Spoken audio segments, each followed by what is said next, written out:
right. Kira Mudd, thank you so much for joining me on Alumless Takes. I really appreciate it.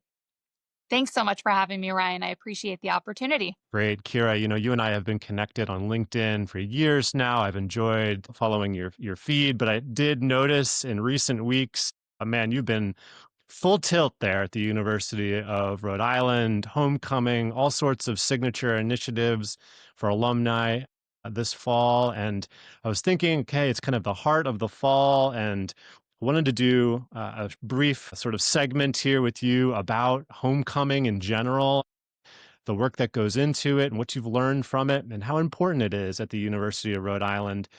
So maybe talk a little bit about traditions at the University of Rhode Island. How does homecoming fit into the picture?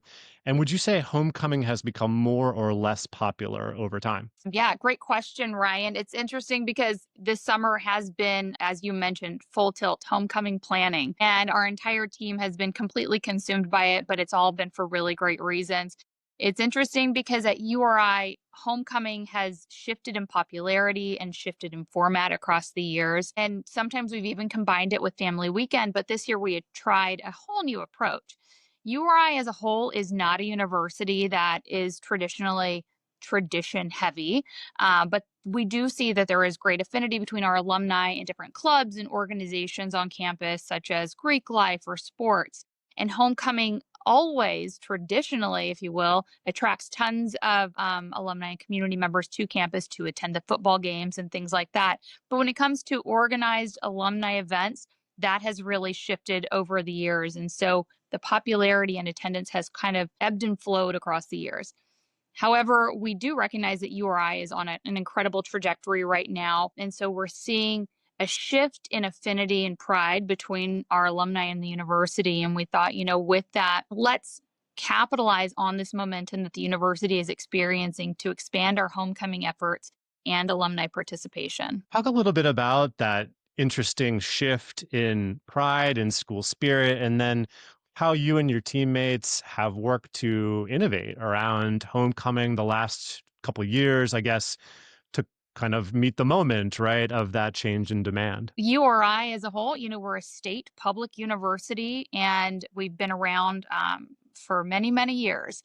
And over time, why people attended URI has shifted. And right now we're on, as I mentioned, a huge trajectory. We were just recently named the #1 public university in New England by Wall Street Journal. We were recently achieved R1 research status. And those are things we're very, very proud of because we have incredible faculty on campus who are doing incredible work. And we even had a record number of undergrad applications this past year. And so when I'm talking with alumni, we're seeing that alumni have always been proud, but now more than ever are proud to be Rhody Rams.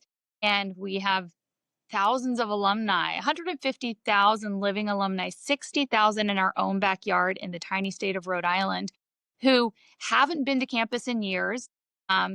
It happens sometimes when when your university is right down the road, you don't always come back to campus. But there's a lot of chatter about the university in the news around town. And we have alumni coming back onto campus and are just blown away by the experience when they come to campus.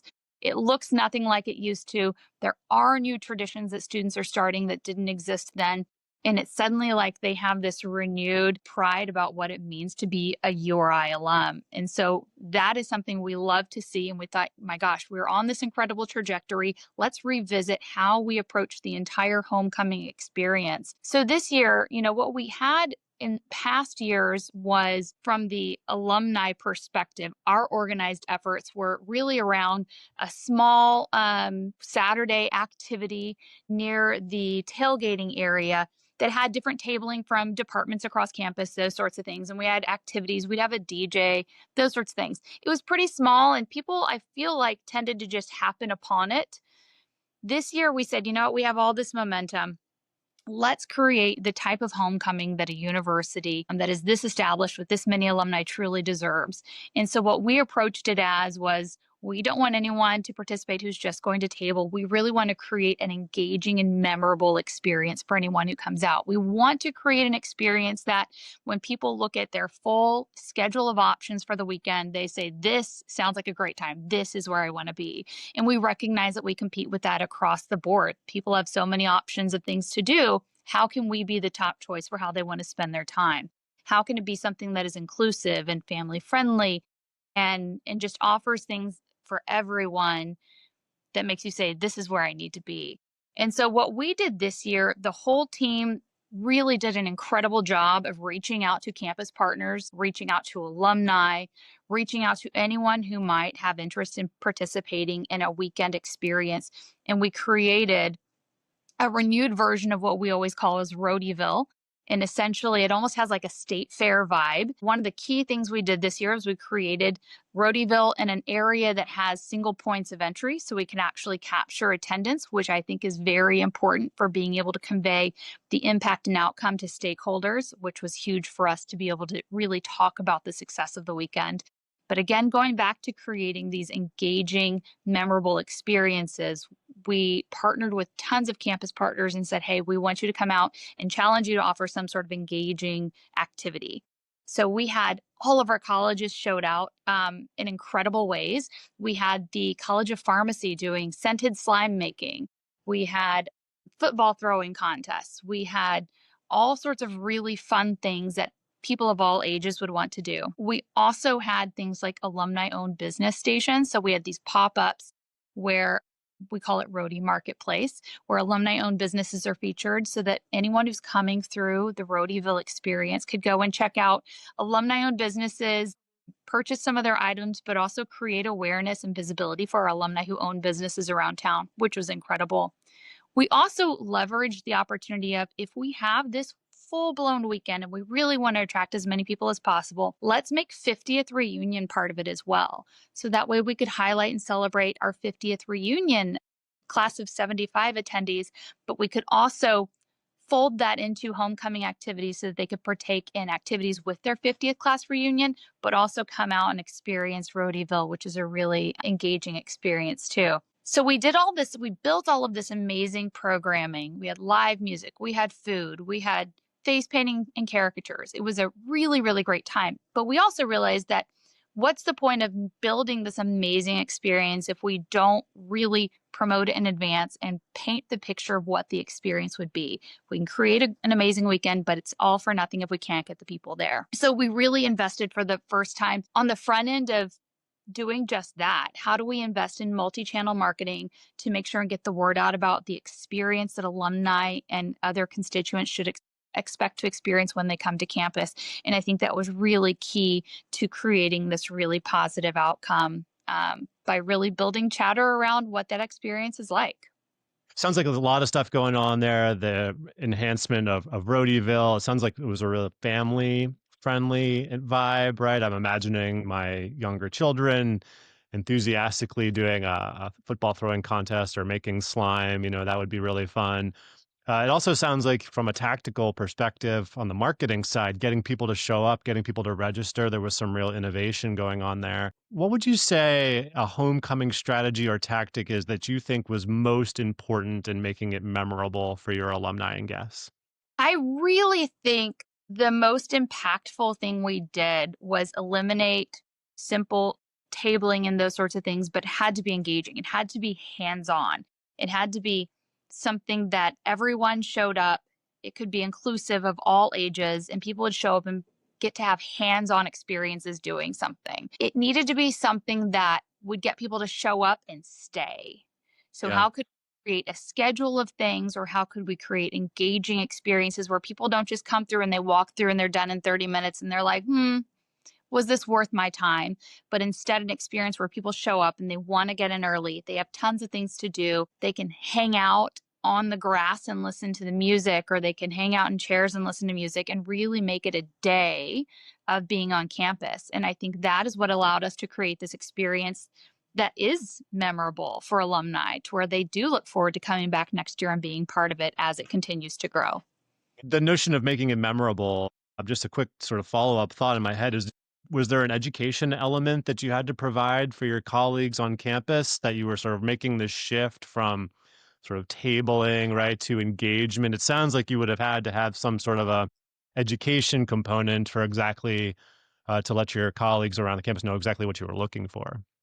That is an excellent point. And yes, we definitely did that. We did a variety of communications to teams across campus, but we also made sure that our new CEO, we had a new CEO who started in March who was incredibly supportive of this entire initiative. The messaging came all the way from the top down. So he was sharing with leadership, he was sharing with the president and the deans and all the other leadership across campus what our vision was for this year's I was also sharing messages and presentations to different leaders across campus. So we really had the messaging coming from all sides, including explicit, like detailed emails saying, here's what we're looking for. Here are some examples of the type of engagement we're hoping to offer to all of our guests who come through at homecoming. And it was definitely a bit of a learning curve and a mind shift. Providing examples was very helpful because we could say, oh, we want you to provide an engaging activity. And some colleges would say, well, what do you mean? What are the parameters? Right. We had to kind of help build this picture. But having that support all the way from the top down really helped us execute on this. And it was really interesting to see that we had a ton of campus partners who, from the get go, were in and ready to support it. And they came out with some incredible programming. Then, toward the end, it's like word got out to other departments or organizations on campus who hadn't necessarily heard about it or chosen to participate at first, but by the end, they heard of this long list of amazing activities that were going to be going on. And at the last minute, they were like, hey, we want in on this. We We want really in. part of this experience. So Yeah. momentum definitely picked up throughout the fall or throughout the summer, really. And to where now, I mean, this is the talk across campus is how successful the weekend was and how people plan to participate next year. That's great. And I could tell you put a lot of heart into it yourself, just from the work that was kind of clearly visible coming through on LinkedIn and your Yes. effort to get people to come. So I guess I wanted to ask about what makes a good homecoming versus a great homecoming. And I'm getting the sense that part of your answer is going to be about engaging and memorable experiences throughout homecoming, which I think is right on the money. Talk a little bit about sort of answering the question I posed, but also like reflect about athletics at University of Rhode Island. I mean, when I think about homecoming, I think about football games and winning football games as a Yeah. key to successful homecoming events, but that's not something you can control, right? So talk a little bit about, memorable homecomings, good versus great, and then talk about how maybe you're working with athletics to help create some of those experiences. So you hit the nail on the head. That's exactly the type of answer I was going to give. I think to start with the original question of what makes it great versus good, I do think it comes down to what kind of experience do we offer that evokes emotion that makes people think, gosh, that was so much fun. And they leave with great memories. And it creates FOMO for those who didn't come out. They see the photos and everything afterward and they think, gosh, I should have gone. That looks like it was such a great time. But you're absolutely right. Also, there is a huge partnership with athletics. We always have an incredible turnout for our football games. And sure, we can't control the outcome. We did win, though, I will mention that. But we definitely want to dovetail all of our homecoming efforts with athletics and partner with them to be part of this. And so that weekend, we looked at both varsity and club sports. We partnered with club sports closely to say, hey, club sports, do you have any teams who are going to be in town that have games going on that we can promote? Or can we host an alumni game with club sports? And with varsity athletics, we did the same. We also recognized all of our varsity championship teams during homecoming so that those teams could come through and be recognized on stage in front of all of our alumni. But then leading into the actual football game, Rhodeyville was positioned to be right before the football game so that people could come out, spend the day at Rhodeyville, and then transition seamlessly over to the football game. We also partnered with athletics to create a homecoming shirt. One of our colors is Keeney Blue and did branding with them and had a homecoming shirt created to create a homecoming Keeney Blueout game. And so the design on the shirt was actually created by a new alum. And we had those shirts for sale through our bookstore. All of our staff was wearing them. And we just encouraged everyone who's coming out for homecoming weekend for the game to wear Keeney Blue for the Keeney Blueout game. So you saw the sea of Spell that, Keeney. Keaney. It's actually named after one of our alumni. Okay, okay, got it. I was like, I don't think I've heard of this color blue. I know the blue that you're speaking of, but Yes, yeah, yeah. It's a URI, official URI color, Keeney Blue. So we partnered with them. They had They gave out 500 shirts to students. So you have students who are now participating in this new Keeney Blueout tradition, which of course those students are our future alumni. So now we're starting to try to build this tradition so that whenever they are alumni and they're coming out to homecoming, they know it's a Keeney Blue weekend. And a lot of universities do this across the country to create a colored out game. And so we're trying to do our take on that with the Keeney Blueout game. Now, I mentioned we have 50th reunion that weekend as well. And so for 50th, we wanted them to really have an amazing VIP experience at homecoming. So we actually had a VIP tent for the 50th reunion attendees.